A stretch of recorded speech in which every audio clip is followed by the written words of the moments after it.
Well, I was going to reply to... Good afternoon, everybody. How we doing? This is Andy of the Andy and Amanda Show, and I know that Amanda is here. Amanda, you here? I'm here, darling. We're here at our new Monday time slot around noontime, I guess it is here, 8 p.m. in the UK, and it's 3 p.m. in the Eastern Daylight Time, where I believe also, according to the board here, Cornell Butler is with us, our show coordinator. Is that right? Yay! Hey. He is here. Hey, he is here. Mr. Butler. What's up, guys? How you doing? How you doing? I'm doing good. How about you? Great. How you doing, Andy and Amanda? We're doing fine, man. Doing great. Had a great weekend. Coming off a good time here, and life is good. Well, we missed Amanda on Friday. Oh, so, God, I missed you guys. What a fiasco that was. It seriously was. I was panicking so much. So I don't know if our listeners knew about the situation, but, my nephew was, he's only like 2.5, and he walked into the kitchen and said, my nose is hurting, and he started crying. I'm like, what happened? I put something up my nose. I said, what did you put up your nose? He said, a little blue ball. And I thought, there's no blue ball in the house. Oh, no. So I got the tweezers. I had to get my mother involved. She was like holding his head back, and we was trying to see if there was anything up there. Oh, it was crazy. He was a mess. He was crying and saying it was hurting, and so I was legs wobbly, everything. I was like, oh my god. So yeah, and unfortunately I just couldn't make the show. So it was a crazy situation. Yeah, the funny thing is, so I got your message obviously, but I didn't get it till like late. I actually didn't look. And I didn't get your message. So on the live broadcast, Amanda's going to be joining us. Yeah, Amanda's going to be joining us any second, any minute here. I go on. I'm waiting for Amanda Love. Amanda Love will be joining us, and then around 3/4 of the way through the show. I think maybe the last 5 minutes. I'm still waiting on Amanda. Oh my goodness! Yeah, I couldn't believe my eyes. I couldn't. I saw the message, and then so what I did, what we ended up with the miraculous invention of modern technology and radio production, we were able to edit the show out, which was most of it, because I was always saying Amanda's going to be doing it.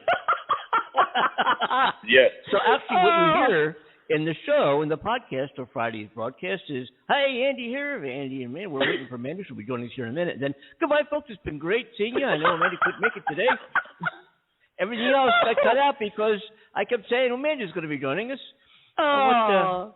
So I say hi, then I say goodbye, and that was Friday's show. But it's one of our most popular shows so far. I said nothing, and they loved it. No respect at all. You know what I mean? Nothing. Guys, what am I going to do with you? What am I going to do with you? It was, it was almost, it was, needless to say. It was really hard. Yeah. Whoa. You meant it. Stop. Oh my goodness! Wow. Well, I'm sorry about that.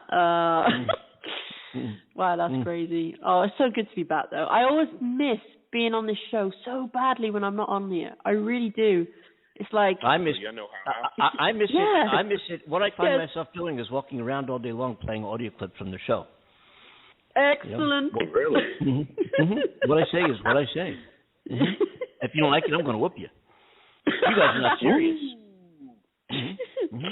And wait till I start singing The Wizard of Oz. Hey, speaking of audio clips from the show, we have this thing on the show we do. It's called What the People Say. I have this intro for that with reverb and echo and stuff, but I'm not going to play that.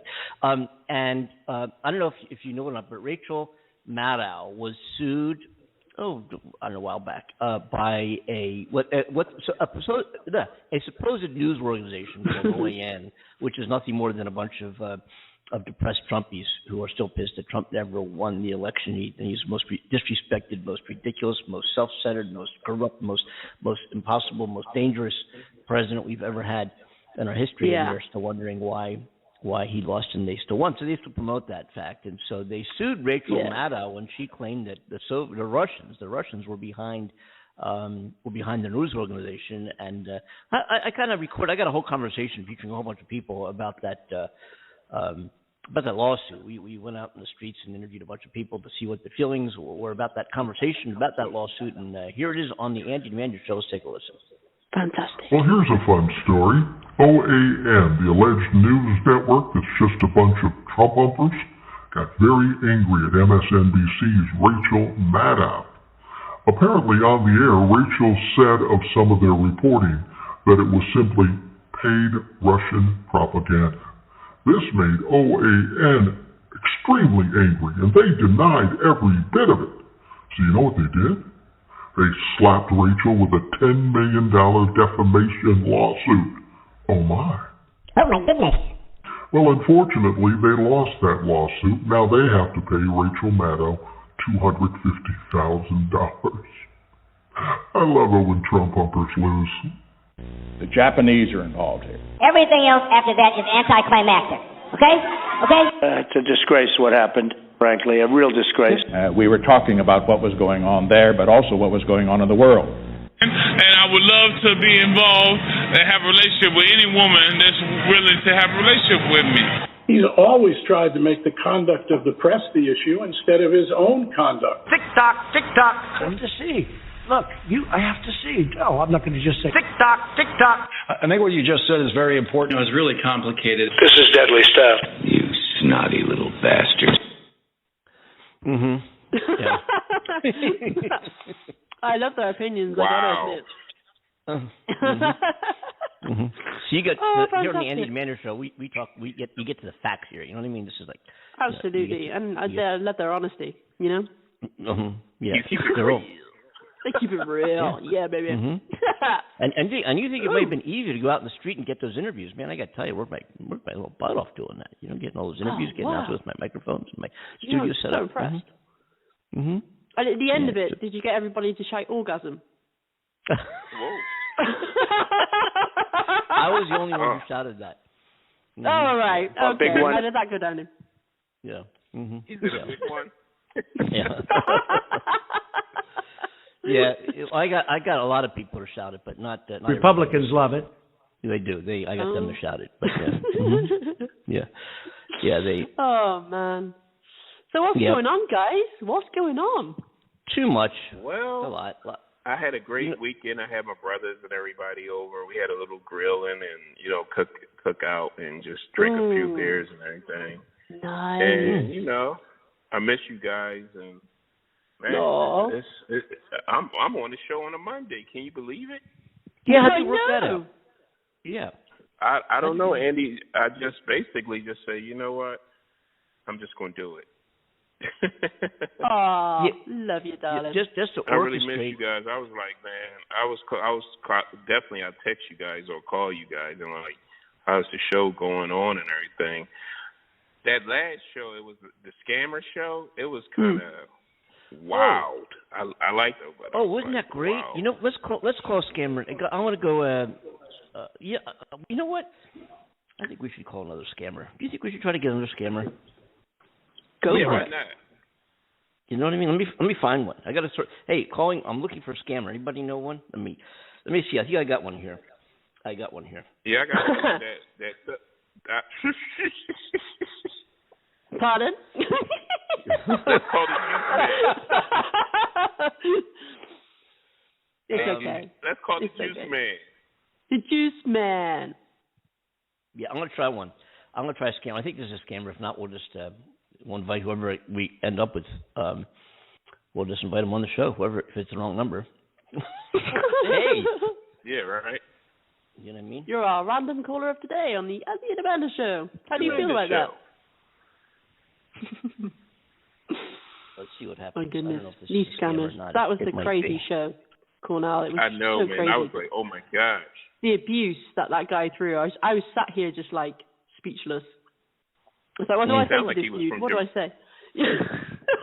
He sounded like he was from Jamaica. That's what I said to Andy, but I didn't want to offend anybody by declaring that because, what do I know? He could be from somewhere else, but. No, actually, his accent and the way he was speaking, it was like he was speaking patois. So he was from. Yeah. Oh. He sounded like he was from Jamaica. Yeah. Oh, maybe he was.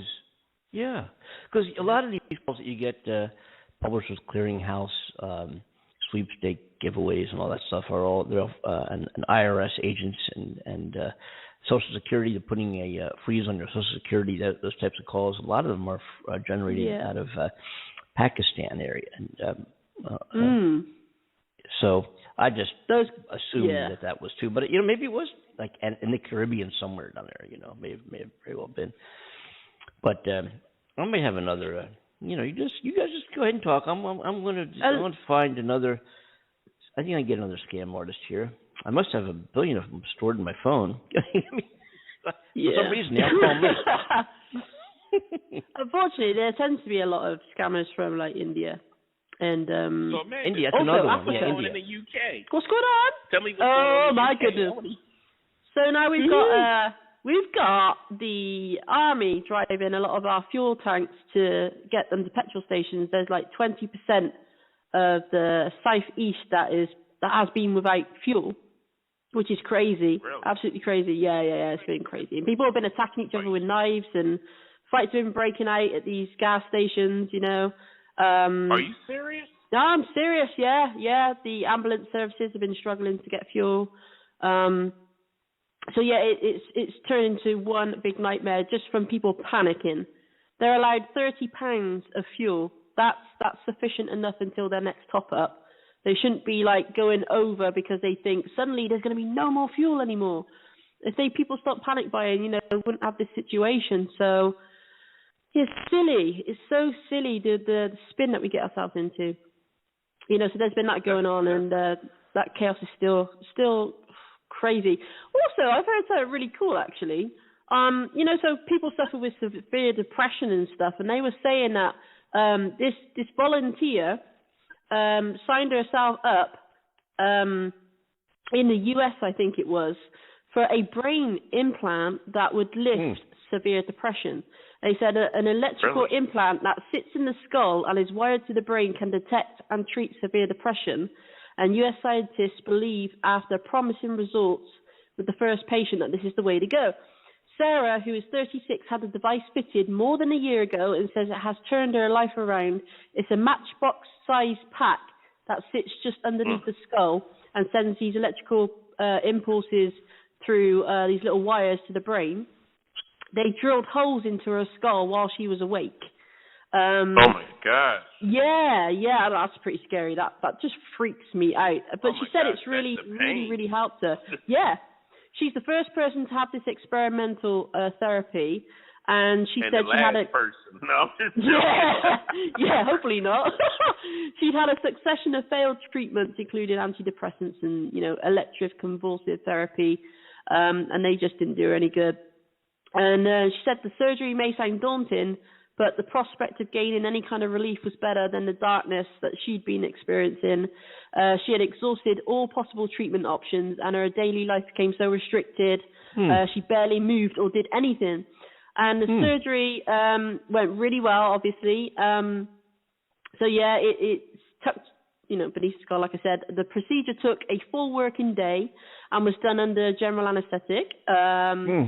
So she said when she woke up, she felt euphoric. Yep. She said when the implant was first turned. What? Oh, it's not a new brain. It's an implant, not a new brain. Yeah, no, it's an implant. Literally, the box sits just inside the brain, under the skull, and So those wires then. No, the wires then go to the brain and then trigger that part that gets experiences the depression. So they said when the implant was first turned on, her life took an immediate upward turn, and within weeks, her suicidal thoughts disappeared. Be a lot of mind over matter as well, not just the electrical impulses. That could be the fact that she knows she's got this device in her, and the power of the mind is very incredible. So that could have been enough to just transform her whole life. She's saying it's fantastic. It's going really great, and I guess I see more people going for that in the future. A professor from London here in the UK said, although this kind of highly invasive surgical procedure would only ever be used in the most severe patients with intractable symptoms, it is an exciting step forward due to the bespoke nature of the stimulation. It is likely that if trialed in other patients, different recording and stimulation sites would be required, as the precise brain circuitry underlying symptoms probably varies between individuals. Well, I have no clue.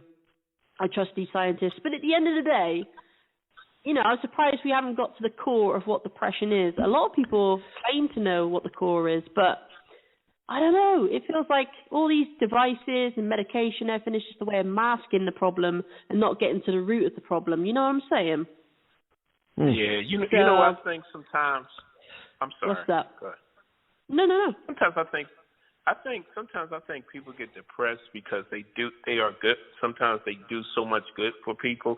This is just my thinking. Do so much good for people, and people treat them so wrong, and they hold it in, and it makes them very depressed. Maybe I'm wrong, maybe I'm right, but some people just hold stuff in, and and they think about it, and makes them depressed all day. Like I would pay bills, or family members turning against them, or all types of stuff.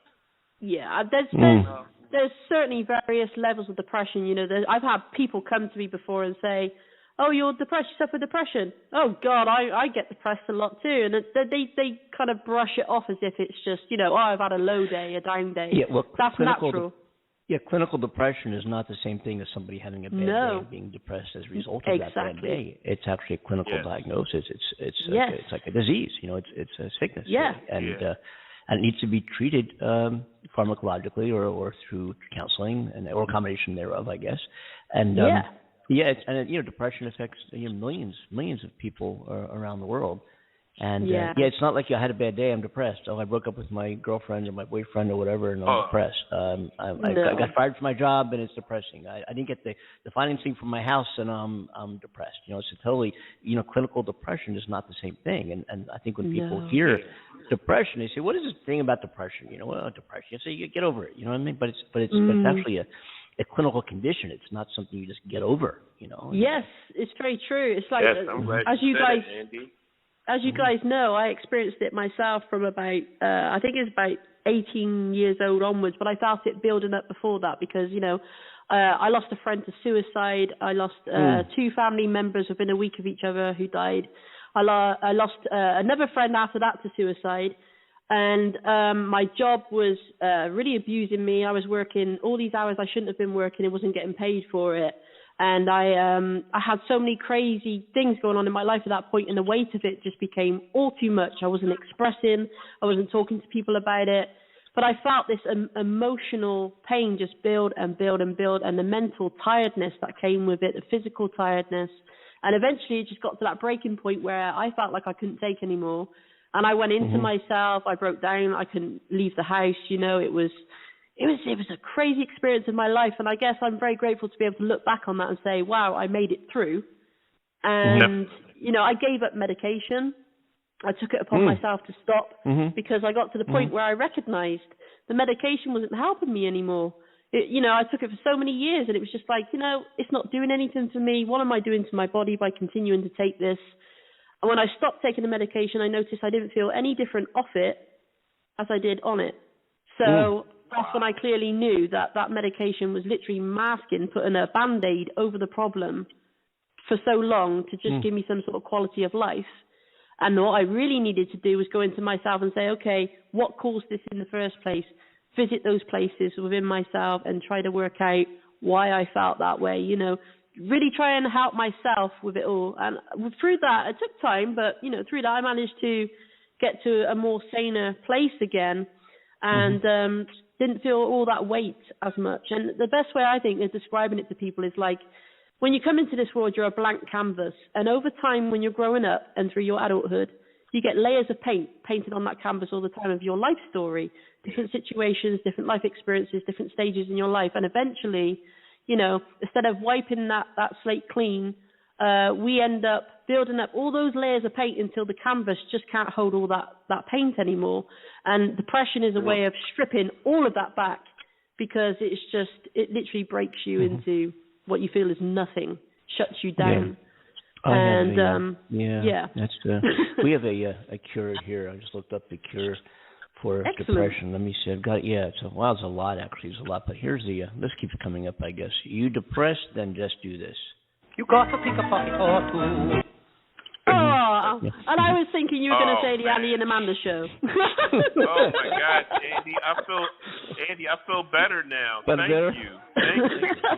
I'm free. I'm free of depression. Man. Yeah. But yeah, it is.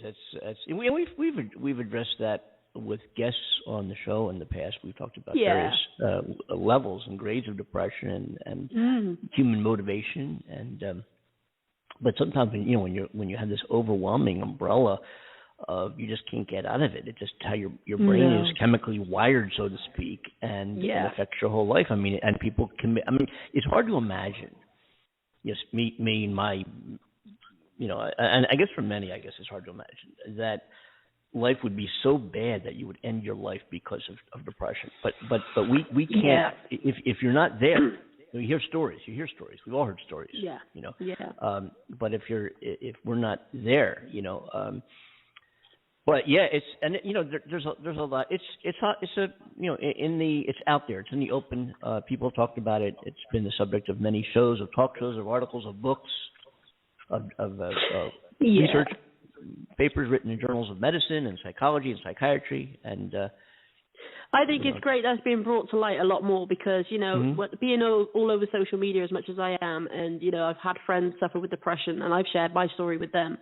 And, the common theme is that nobody feels understood and everybody gets judged for having depression. Like, oh, you're just weak, you're pathetic, Like when Robin Williams took his life for various reasons, he used drugs and alcohol, but he was also severely depressed.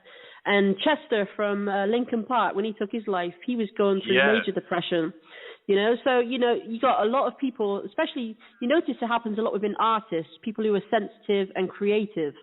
And I don't know why that is. It's almost like they've got that something about them that makes them more exposed to feeling and kind of just getting it, with life, getting it, how to connect with that. And it's almost like that sensitivity opens you up for things like anxiety and depression because you're more exposed to the things in life that most people can just take on the chin.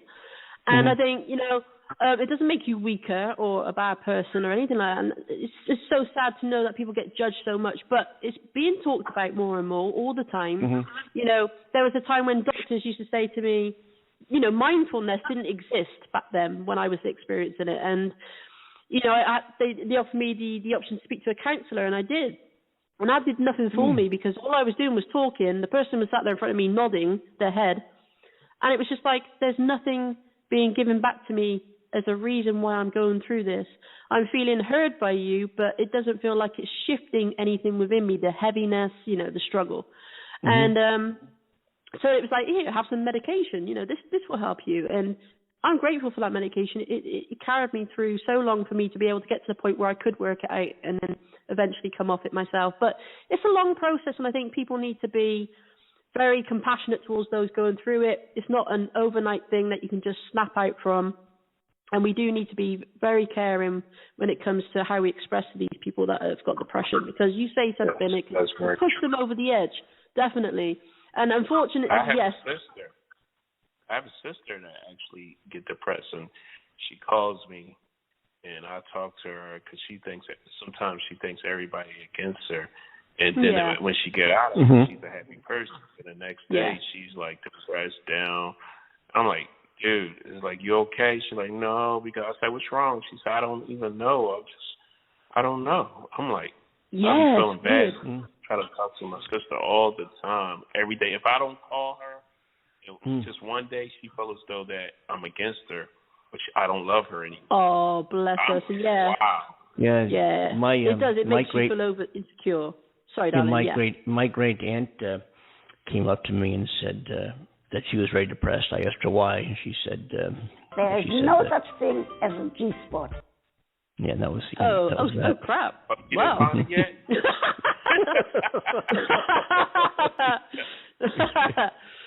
She told me, Andy, she didn't find a G-spot. It's like, what does that G stand for? Gas spot? Oh, if you hit that spot, I'm going to break wind. I wonder if there is. Is there? We know we never really talked about what, you know. Everybody say orgasm loud. Yeah, there we go. Yeah. They say there's one, and I know exactly where the spot is. If that helps. but there is. So there's an internal G spot then. In the woman. Yes, there inside. is. But it's hard. Wow. It's hard to find it. I guess you gotta. It's you're right, Janelle. Do it right, You've got to be at an angle to reach that spot, and without getting too graphic, I guess the best position for that is from behind, simply because it's more towards the front of the lady's body, just inside. You kind of like. It's almost like, God, I can't believe I'm going to express this. No, go ahead. I want to hear this. You got us at the edge of our seats. Go ahead. Yeah, please. Okay. When you enter the woman's body, it's almost like from the front of the position. Obviously, you're facing the woman. It's about I would say about 2.5 inches inside, but towards the front, so facing you, and you've almost got to get a hook angle to reach it. So that's why I'm saying that, you know, the better position to reach that spot would ideally be from behind, because of the position and the angle and so on, blah blah blah. That would likely to hit it. So and I it's get kind that of like that it's kind of like a spongy area. Wow. So you can actually, there's actually a different texture there than yes, it is slightly different in texture, but you kind of but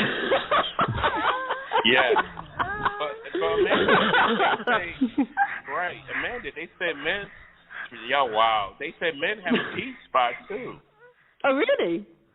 Yeah, if you look up, they say men have a spot that a lot of that if you stimulate the men's P spot that's directed in the anal, it'll cause orgasm for a man. All right. No. Look it up. Yeah. Wow. Interesting. No wonder.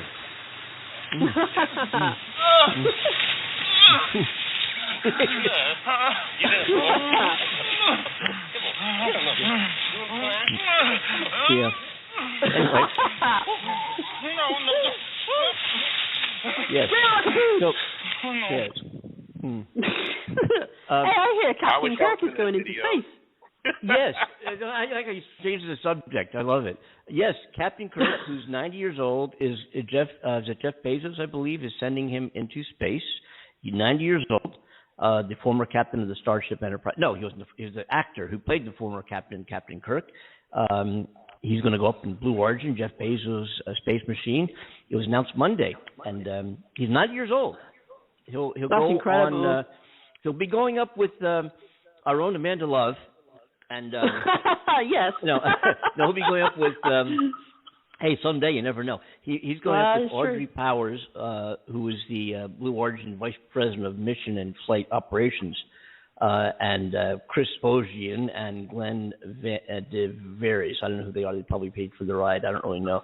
But it'd be incredible to have Captain Kirk go into space. You know, I'm like, well, I'm excited about it. I'm so excited about that, you know? Oh, yeah, that'd be so cool. I reckon he should wear the uniform from Star Trek. Yeah. That would just be epic. Yeah, he should. He absolutely should, you know? Yes. But he's been, you ready for this? Shatner has been pretending to live in space since the 1960s. His house is, you know, he went on to star in, seven Star Trek films. He floats around weightless in his house. He, his house is, his living room is the bridge of the Enterprise. His TV screen is up there, and he's looking, you know, he's talking to like alien things and all the. Yes. Incredible, isn't it? Incredible. Did you see that TV show where he talks about like strange phenomenon? Yeah, he's the producer of a show called The Unexplained, which is on it's on the History Channel, and that explores the unexplainable, including aliens, you know. the Klingons and so forth. Such a good show. Yes. Yeah, it's he did pretty a good cool. job. It's But pretty who like was the those guys that was on Star Trek with the big forehead? I mean, they had like a big giant forehead with looked like I a remember mountain that. on top of it. I forget the name of that alien, but I do remember them. The New Yeah. Shepard, Flight 18, now departing, Gate 3, tickets, passes. The New Shepard will be lifting off for all to see, where it's carried, on October 12th. It'll take 11 minutes, and, it'll be past the Kármán line, which is the, what do they call the Kármán? I forget. Anyway, it's the internationally recognized boundary of space, which is 50 miles up or 60 miles up, one or the other. I've heard both.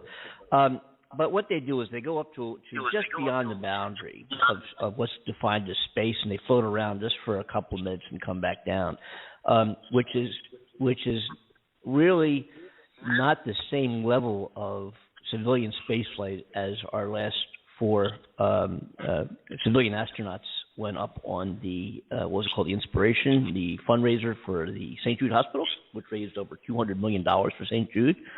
And these folks went up. They orbited the Earth the highest any human being has orbited or been away from the planet Earth's surface since the Apollo missions went to the moon. They were over 100 miles higher than the space station, and they spent 3 days in space. And what an adventure! What a trip! My God! I mean, what an amazing. And what's happening now when you're starting to see, the William Shatners and the citizens and the, and also a young woman went up, a Haley, I forget her last name, who was a physician's assistant at a St. Jude's hospital. It was the first, and she's 29 years old, making her the youngest person in history to travel in space, but also the first person to have a prosthetic. She has a rod in her leg, and she suffered cancer. She was a patient at St. Jude as a kid, and for her to go into space and overcome everything she's overcome, and having the international recognition that these 4 civilians, and of course they went through 5 months of training, of astronaut training, really. They were in one room getting trained, and professional astronauts were in the next room getting trained. Right. So they're civilians, but they did become, they went through the same training protocols as astronauts do. So even though they're civilians, not professional astronauts, when they finish the training program and they went into space, they are in fact astronauts. It's not like they just swept 4 people off the street, put them in the spaceships, and sent them up, which might be interesting to do at some point. Speaking of spaceflight and weightlessness, I had this discussion last night with myself. I said, Self, can you imagine what it would be like for a pregnancy to occur in a weightless environment? Ooh. In 2 respects. The formation of the human body itself, which I guess is more controlled by DNA and genes, so I don't think that gravity has any real impact that I know of anyway on that. But here's what is interesting when you think about it. About a month before delivery, the fetus rotates, goes from a head-up position, facing the chin of the mother, to a head-down facing the floor position for preparation for birth. And a lot of that, the reason why that is gravity. I mean, the baby flips, but if it were weightless, would it flip? So what that would lead me to believe is that pregnancy, there's going to be a point in time, maybe in our lifetime, I doubt it, but it would be wonderful if it was, where a baby is actually born in space. And what would have to happen, I think, is they'd have to do a C-section. Many women have what they know they're going to have issues delivering for one reason or another. They schedule your baby's going to be born on November 15th, and we'll schedule the C-section then, and bam, and of course there are millions and millions and millions of people who are delivered that way or come into this world via C-section. So that's probably what they'll do. But can you imagine an infant who is born in a weightless environment and spends maybe the first 3 months or first couple of years, whatever it might be, on a space voyage, in a weightless environment? I mean, babies learn how to crawl, they learn how to walk, they learn how to maneuver their extremities, all fighting gravity. When a baby lifts up their arm, I can lift my arms up. Why does it not want to? I have to move. I have to move my muscles to get my arm to come up. There's always a conflict with gravity. Actually, everybody has a conflict with gravity every single day, really, all of our lives. Yeah. And, that's actually, we do. We all of us do. So imagine what would happen if an infant was born into a weightless environment, and all the research that can be evaluated as a result of that birth, of that kid coming into the first. There's going to be a time when Neil Armstrong was the first to step foot on the moon. Haley, excuse me for not remembering her last name, was the first woman with a prosthetic. I forget the woman. I could see her face. The first woman astronaut, the first black astronaut, the first Johnny Glenn, Scott Carpenter, the first baby born in space. That's going to happen someday. You know, that's going to happen someday. That's incredible. The research, I think about that. Just a weightless environment, totally weightless. They do the C-section. Baby comes out and starts floating around. Hey, this is pretty cool. And how about the baby in the womb, in the uterus, in a weightless environment? Yeah. You know, what amazing research. That's a whole. That is volumes of research in terms of our own development, how we come to be, in terms of physical beings. You know, wow. Anyway, I get. Can you imagine being given the choice one day for birthing? Because obviously it's like birthing at home, birthing in a pool, and then saying to you, oh, you can do it, you know, like floating if you wish. That would be just like, well, yeah, let's do it. Yeah. And that pregnancy, you know, first of all, I think sex in space, and I've actually read up on this. Sex in space would be difficult. Yeah. Yes. Mm-hmm. I wondered, God, I was going to, if anybody wanted to do any research in the matter, I would. Anyway.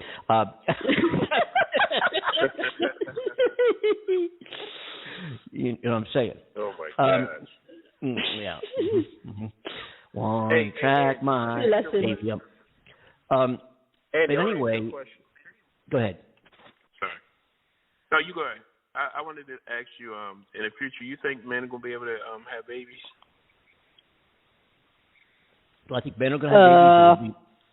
The only thing I could,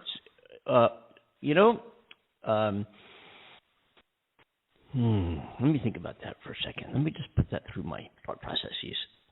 And you know what? Here's what I have to say about that. Shut up and drink your gin! Yeah. that movie with Arnold Schwarzenegger, what was it, Junior, where he had the baby? I remember that years ago. That was funny. Yeah. So far in this show, we've discussed doggy style for sure. Doggy style. We've discussed men having babies being delivered in space, depression. You know, we're all over the map here. Now it's time to see if we can catch a scammer. Let's see if we can make this work. Let's do it. The phone number you dialed is unreachable. Please check your phone number and dial again. Oh, don't you just hate that? Yeah, okay, they disconnected it. Hey, Andy, call the juice man. No. Sure. Please. Just for the fuck. It depends. Sometimes it can be a quickie. Most of the time, women do need a longer time to have foreplay and a longer time before they reach actually an orgasm. So it depends on the person. You know, next time I have sex, I guess the next scheduled time is 7 years from now. I'm going to explore. Wow. You know, it ain't easy being me. You know what I'm saying? Hey, at least that's kind of short for you. That's good. That's at least you got 7 years. I got 20. Yeah. You can prep, you know, work out for it, you know, plan the perfect place, time, and angle. I hear. Oh my God. So Facebook. You said blow up dial. You said find the right blow up dial. Which? Oh no, you didn't say that, did you? No, I didn't know. But that's obviously an option for people. What's going on with Facebook and WhatsApp and everything, huh? It's been down for like 3 hours. Really? Oh, you know what? Yeah. And Instagram, right? Yeah. Yeah, Facebook, WhatsApp, Instagram, obviously Facebook Messenger, because they're all part of the same company. Yeah, they're all down. They've been down since 4:45 my time. So that's been on for nearly what? I can't follow the logic on that at all. I I was sitting there. I was about to go and buy a new phone just because I wanted to post up some stuff for our show and program and promote. And I'm like, yo, why can't I get on Facebook? Why can't I get on Instagram? I'm like, what's going on? I know. I text my sister. I said, just to let you know, the social media and everything's down at the moment, apart from Twitter, obviously, because I'm not part of Facebook. But she's like, I've been checking my phone network and everything for about half hour now. I know the reason why. Let's see what I was about to buy a new phone. Yeah. Let's check this out here. This issue is under investigation. It is, and they're claiming at the moment that they've not given any specific reason as to why they've got this outage, but they're working on it, of course. This is interesting, though. The Facebook stock dropped like a missile this morning. Yes. Like a missile. Speaking of stock, let's see where we're at. A lot of followers of the show know we're into the AMC, the prospective, the predicted stock squeeze. And I want to talk about that for a couple minutes. But let's see where AMC right now is at 30s. Ooh, it's going down. Yeah, keep going. 36.978. Yeah. I sold a bunch of it, but I bought back in. I bought another 100 shares or something like that. I bought less than 100 shares. I bought another 50 shares, 60, something like that. I've got 100 and some shares now. I had way more than that, and I had way more than that. And when it was coming down, I sold it. Not that I was worried about it coming down. It's just that I wanted to get it to another number so I can spend that same dollar and buy more shares with the same buck. I want the volume of shares. Smart man.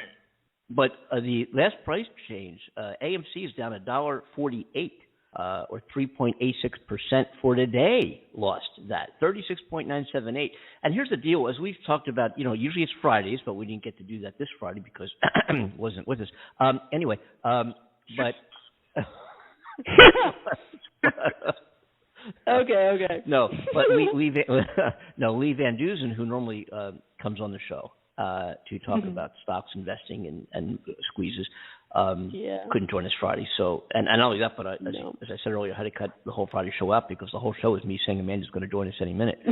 Anyway. Oh my goodness, that's Ford, so funny. Here's where I'm doing real well. Ford Motor is up $1.25 just today, right? I was waiting Ford Motor to come down to 7. It was fluttering around 12 or so. I said, come on down. Because I was going to buy more shares at $7. I figured, it's got to come down. Come on, the automotive, it's got to come down. There's none of the car dealers have inventory. There's 77 ships sitting offshore right now with car parts and automotive supplies, computer parts and chips and supplies and clothes and all this stuff. 77 ships sitting off the coast of Los Angeles right now, all anchored out, because they can't get them all into port because, during COVID, nobody's producing anything or delivering anything. Suddenly, bam, production is up and all these companies, these manufacturers that exist throughout the Pacific Rim are making goods again. Bam, United States, a huge customer, and they all send them over on a boat. 78 boats sitting out there right now. Can't get into port. And there's, the merchant marines or the equivalent thereof around the world are sitting, living on these boats for weeks at a time trying to get into the ports of Long Beach and Los Angeles. But I figured Ford Motor Company, there's no inventory. It's a big thing about car lots right now. They can't get a car. And nobody's got any inventory. And the dealers that have inventory are marketing their cars up. That's getting a little better than it was over the summer. Anyway, so Ford was floating around $12, $13. And I said, come on, go 7. It just wasn't happening. So what I did, I bought it. And it's up at $14,285 right now, and going to go up and up and up. Ford's coming out with the Lightning F-150, which is going to be more capable than but look like an F-50. It's not going to look like a spaceship like the Tesla Cybertruck. I'm a big fan of Tesla, so don't get me wrong. But it's going to have more capability. It's going to have more load carrying capability. It's going to have over-the-air updates. It's going to have full navigation, driver assist like a Tesla's that you heard about, the drive-by-yourself capability for the most part. You got to keep your hand on the wheel. But anyway, and when that comes out, it's called the Lightning F-150. Everybody look it up. I'm not going to start getting into it, but look, that vehicle comes out. It's going to give the Tesla Cybertruck a run. Of course, Tesla has 6 billion with a B mile advantage over any vehicle manufacturer that makes electric vehicles. 6 billion miles of data they collected. They know the ins and outs, what it can do, what it can't do, the best way to do this, how to use your cameras, your neural network. They've got so much data that for another manufacturer, who I don't care, there's several, Raven, Neo, there's a lot of them that are starting to come up on Tesla's curtails, but they're not going to be able to compete with them. But anyway, Ford, when that F-150 comes out, watch their stock. So I bought it, and I'm sitting here. That ain't going anywhere. GameStop was another one that had a short squeeze, and I'm taking a beating on that. Not a real big beating. I'm losing. I bought it at 197. It's at 173. That's okay. It'll come back up. JetBlue. Who would ever think that an airline stock would man, whoa, right? Well, I'm a big fan of JetBlue. I got a lot of friends. A big part of my social life was with JetBlue pilots out here in California. I was a pilot. A lot of you know I used to be a pilot as well, and I got a lot of friends in that biz. And here in California, I've got a lot of friends that have been with JetBlue forever and a day. And I know what they're doing and where they're going and how they're developing. And I bought JetBlue, done real well with that one. And even though they're down slightly today, you buy when it's red, but you don't just buy anything that's red. You do your research. You find it. You want to buy when the stock's going down, bam, buy it, and then sit on it. It ain't going to go down forever. Yeah. Right? Yeah. But if you want to get in and get out of a stock, that's when you really got to do your homework. You get on the Yahoo Finance pages. You go to the research and news and analysis of various companies, what they're doing, who they bought, who they merged with, who appointed a new CEO. Who came out with a new biotech, latest greatest thing in cancer and this and that, and bam, and when that news comes out, boom, it begins to elevate, and then it kind of goes down after the dust settles, But you piggyback that ride up. You get on, it's going to go green, bam, bam, ride it on up. Yeah. Watch it for a couple minutes and sell, and it'll come down, settle. Boom, make your money, get out, go enjoy a nice dinner somewhere, Yes. But you can do that. You can do that in the market if you want to spend that much time. I don't know. A lot of people have other things to do with their time, but I don't. So that's pretty cool, though, Andy. That's pretty cool. Actually, that could be a day job. Yeah, it could actually. It really could. A lot of people ask me because I've had a lot of careers in my life and friends I've had for a long time call me. So what are you doing now? I said, well, now I'm a day trader. Oh, really? Doesn't surprise me. Day trader. Yeah. But anyway, I bet there's a lot of conspiracy going on right now. I can almost hear people's brains ticking away. Because when things like this happen with big social media sites, especially when it goes down for as long as it has, that there's some sort of conspiracy behind it. And I know Facebook's been in the news the past 24 hours with a whistleblower coming forward about how harmful Facebook can be, that they're not applying enough to stop hate and misinformation on Facebook, and they're denying it, saying, well, yeah, we are working everything we can. And basically the whistleblower was saying that they prematurely turned off their safeguards that were designed to thwart misinformation in a money-making move that contributed to the deadly invasion of the U.S. Capitol. Really? Yeah, and it goes deeper than that. So, she's saying that there's this evidence that they're trying to hide. So, when something like this happens within 24 hours of this news being spread everywhere about this whistleblower, it's, you can hear my thoughts, the idea of this, that taking everything down for a specific reason, but you never know, do you? You never know with these things. What's really going on. So. But I don't have any Facebook. I don't play that game. And what got us all into it here, and the whole crew here of the Andy and Amanda Show is on this. We became what they call Ape Nation, part of Ape Nation. We're all bought into to that stock shorting. And I guess for those of you who aren't familiar, shorting a stock is a strategy where one investor, not us, we're not shorting, we're not betting options here, we're not borrowing and gambling on where a stock might land. But for those who do, which is primarily the large hedge fund companies, it's somewhat of a risky strategy, I think, where one investor borrows shares of stock and immediately they sell them in hopes that the price will go down. If the price goes down, he can buy the shares back at a lower price and profit from the price change. But if the price goes up, then he's in trouble because he still owes those shares of stock to the person that he borrowed them from. And that would mean that they have to pay or buy those shares at that higher price and take that loss. And the higher stock price the higher it goes, the more money they lose. So in this case, the AMC, what we've been talking about mostly on our Friday show, it's there's a short squeeze that's being predicted because the interest is the most shorted stock in history. It's gigantic. That's why it's creating all this excitement in the investment world.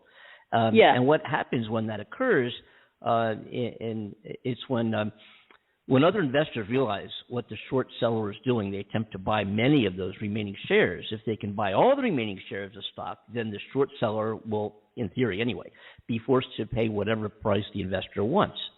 Example, if I sell Amanda a car, and she now has the title of that car, and I came back to Amanda, I said, I want to buy my car back, and she said, well, it's $10,000 more than I bought it from. And I'd say, what? Well, that's the price. If you want your car, then that's the price you got to pay. And it's similar to that. It's a little more complicated, but for a purpose of illustration. So it's kind of like, GameStop just had a short, they we all heard, it was at least a lot of us heard anyway, all of a sudden GameStop, this shopping mall chain of stores where people buy video games and game machines, and everybody's downloading everything. Everything's on the internet, even your TV, boom, everybody communicates, everything's downloaded. You don't go to, it's rare that you go and buy a game. People do, obviously, but GameStop, when it's about to not exist anymore. Well, all the video players said, we're going to keep them in business, and they went on and they bought all these shorted shares, and they own those shares. So suddenly, good for them, I say. AMC stock jumped over 500% from $2 a share to over $10 per share during the month of January, this last January. It jumped another $500 to $50 in May to June. Remember when it hit $52, I think it was? So, So it really does make this an interesting proposition to get involved in. It really does. We'll see what happens. It's really funny because we're talking about AMC. Oh my God, there's going to be a squeeze. People buy. AMC lost $4.59 billion in 2020 and has more than a $10 billion debt on its balance sheet. So, during the peak of the pandemic, who's going to go to the movies? So it looked like that was the nail in the coffin. However, because of these retail investors that now own 80% of the shares of AMC, millions of dollars were invested, and all the hedge fund managers and the people who control and maneuver the big players, the Wall Street players, they were saying, hey, let's borrow these shares, we'll bet the short, and when it goes out of business or hits our price of $6 or $2 a share, we gain. But as I just said, if the price goes up, and who's dictating that upward spiral? We are. We're holding those. So it really doesn't matter what price of the stock is in terms of their business day to day, because eventually all of those short shares are going to have to be liquidated, canceled, and paid for. So we're just waiting for that to happen. Just wait for it. Doesn't matter. So, hey, it's 40 today, 50 tomorrow, 30 the next day. Believe me, when that squeeze takes place, we're all going to know about it. So anyway, that's how that works. I just wanted to, No, I'm glad you explained that. That's very, very good. Very good. Yeah. Thank you for that, Andy. You're such a wise guy. Such a wise guy. You guys are not serious. We don't. Oh man, I can't believe how quickly this. Is it just me or this hour has just flown? What hour? Which one? The one we're currently in. Oh, well, don't ask me. Ask China that question. Okay, China. We're definitely gonna be asking China soon if this Facebook and Instagram WhatsApp don't happen. What happened? I found out what's going on. I just looked it up. Wait a minute. Here we go. It's okay. A new political regime is planned. Yes. Maybe it's all part of the Build Back Better scheme where Facebook have decided, well, actually, we're going to join in with this and make Facebook, how it should be. Yeah, that'd be good. Wow. Yeah. Amanda, look for them black vans to pull up in front of your house. Oh, I will, darling. Escalade. I had an experience last night. Escalade. A weird experience. So really? I came up to my room. I was absolutely, shattered. I thought, right, I'm going to chill out on the bed. I literally laid down on the bed. Obviously, I didn't go to sleep or anything. I was literally sat up. I had my phone in my hand. I looked out the window, and there was this line of lights in the sky just going across these houses right by my house. And I'm like, what the hell is that? It looked like a strip light of LED lights, big. And it was going over these houses. I got it up. I was like, what the hell is that? And I watched it go right over in the distance until it became that small that it looked like a star. and this thing was changing color. And as it was going over, a plane came over right overhead. So, over the years you get to spot what satellites look like, how they move. We live near an airport, so I've seen all types of like military and normal planes come over. I can pretty much suss out who they are and what they are and all that kind of thing. I've seen drones in the air, so I've seen the lights on them and how they maneuver and they. Let me look that up. And this happened outside your town, your home, right? In UK, in my town. Okay. Yeah, this was last night. Let me look it up. Here we go. Let me see UFO spottings, strange astronomical sightings. Oh, got it. Here it is. Oh yeah, you're not the only one who saw it. It was. Oh. Yeah, I knew it. It was Mighty Mouse. Ah, that's what it was. Excellent. He needs to pop back. I want to see him. Yeah, right? Yeah, it was Mighty Mouse. Yeah. We got all the answers Very here cool. on the Andy and Amanda Show. Hey, folks, we forgot to give our number out because, we don't get that many calls, but we're going to try to fix that down the road. We need to get this show, more popular. We're working on it. We are working on it, folks. But the number here is 515-605-9888. And you can also look the show up here, all our archives. We're over 300 and some shows. We have over 1,000, 1,300 downloads or something like that on the podcast by itself. Forget what we have here on Blog Talk Radio, which is a whole other number.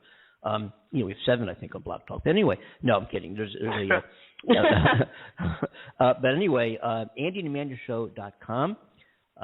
Email the show, contact us, let us know your thoughts. If you'd like to come on the show as a guest, you want to come on and just talk to us about what you'd like to talk about. Maybe you know somebody who might want to come on as a guest. We're open ears and always like to share opinions, ideas, thoughts, and so forth. And you do that by emailing us at AndyandAmandaShow@gmail.com. And what's our, Facebook wouldn't matter, Instagram wouldn't matter right now because we don't know. Because they're just not working. That, but what the hell, let's move on to something else. Okay. Yeah, but you can find us on Twitter. Twitter is the only one that's working at the moment. So, at Andy and Amanda 2. Yeah. Yes. 2 for you. 2 for you. What was I going to say, Amanda? Maybe that it's the end of the show? No. Oh, yeah. No? Okay. Houston, we have a problem. Oh, yeah. Yes, we do. Yeah. Well, I think... the way to keep it both going is to have naughty sex. Great to have loving sex, but you've got to have naughty sex to shock the brain into setting off those sex hormones. Oh. That's some advice. Wow. Thank you. Hey, Andy, talk to us about your gig that you had in California. Oh. He's very eager, you can tell. Oh. Hey. The host. Yeah, I performed in South Pasadena. On Thursday night. They have a great singer-songwriter showcase there. And that's a place called Jeweled Universe. Thursday nights they have this amazing singer-songwriter get-together. And it's not like a bar or a restaurant or anything like that. There's no food. It's a venue. And it's a lot of fun. I'll be doing it again. And so good to get out. It is so good to get out with the guitar because that's what I really do. And it's been such a dormant career for such a long time. Here and there, I've gotten out a little bit here and there. But some shows are now on the books for spring and summer of 2022. And we hope that that'll start backing up to over the winter and so forth. But at least we're booking down into spring and summer of next year. And that's great. So it's been a while. It's been a while since I've actually got out and toured, one gig after another in different cities. And that's kind of what I do. And here and there, years ago when I first started, I was like on a never-ending tour. It was just nonstop.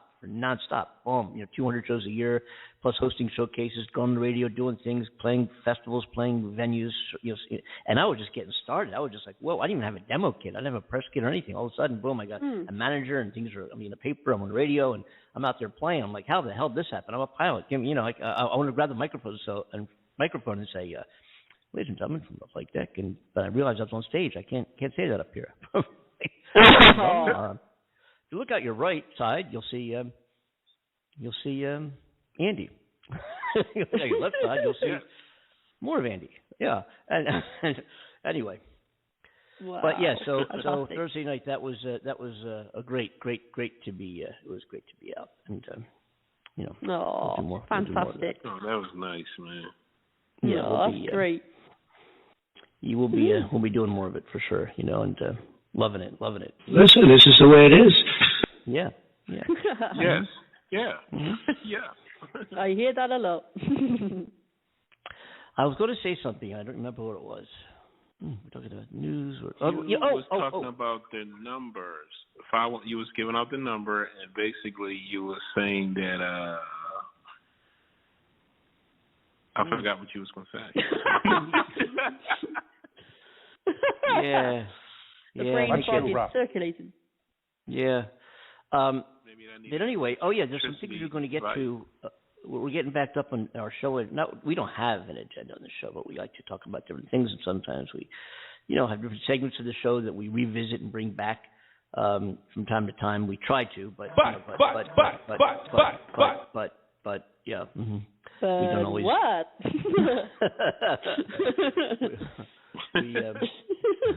That's a new one. We don't always.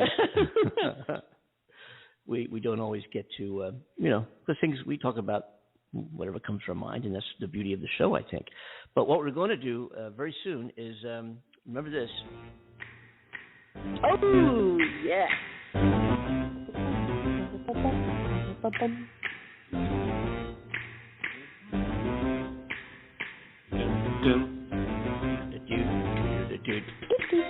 They're creepy and they're kooky, mysterious and spooky. They're all together wooky, the Addams Family. Their house is a museum. When people come to see them, they really are a museum. The Addams Family.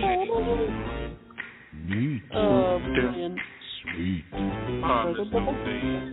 It's so cool. So get a witch's shawl on, a broomstick you can crawl on. We're gonna pay a call on the Addams Family. Yeah, so we're gonna go behind the scenes. Show. We're gonna go behind the scenes of that show. If you would just lean back and relax. Yes.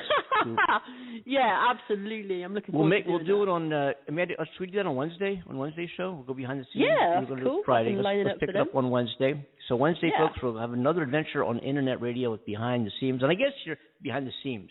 That too. Behind the scenes. Yes. You don't know what's behind my seams. I got this for you. Anyway. We'll post it up on Instagram today. I mean, well, no, you won't. No, you won't. They're just yeah. You might want to try to do that, but Yeah. I think apparently not everyone was aware of the incessant march of progress. Yeah, evidently not. Evidently not. Yes, very true. Hey, we also end of the month, end of October, we have. Do you believe in ghosts? Halloween issue, another one. A year ago we did. I can't believe it's coming up another year. A lot of exciting things. Yes. Exciting guests coming up on the show. More talk about AMC and financial gain and this game we've been talking about and guests and stories, and we're talking about all things being human and life's adventure and the human career. We're talking politics. Yeah. We're talking news. We're talking William Shatner going to space. We talk about it all here. And we welcome everybody aboard the Andy and Amanda Show. Our next issue, our next edition is going to be this coming Wednesday, where we'll go at 3 p.m. Eastern Daylight Time, 8 p.m. in UK, and if you're on the West Coast, it'll be at noon. So all that stuff being said, I guess we'll get the hell out of here and enjoy the rest of the day, everybody. And Amanda, why don't you go ahead and take us home? We'll see you Wednesday, folks. Okay, no problem at all. So on behalf of my co-host, Andy Kimbel in California, Hollywood, and myself, Amanda Love here in the UK, thank you to Cornell Butler, our awesome coordinator, for calling in and joining us. We always miss him when he's not here. And thank you to you, the listeners, the most important ingredient in this show. Yeah. Oh. We adore you. Thank you for joining us. Join us again on Wednesday. It's going to be a lot of fun with the Addams Family stuff.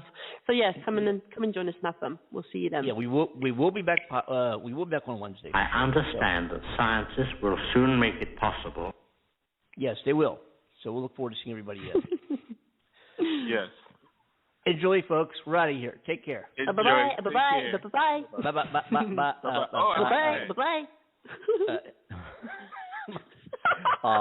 That's all, folks. Yeah, all right, folks. We'll see you. I just want to ask one more question. No, we'll wait till Wednesday.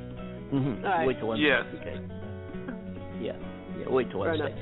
All right. So again, we're on at 8 o'clock your time in the UK, right, Amanda? Just confirming that. Yeah. It is 8 o'clock. When just before we go, I just want to confirm. Daylight savings time ends when? Everybody know off the top of their head? Anybody know? When it gets dark. Yeah. When you go back to normal time. It started yesterday, didn't it, Andy? No, I think so. No, just right yesterday. Well, why is it dark here? What? Huh. No, It can't be dark.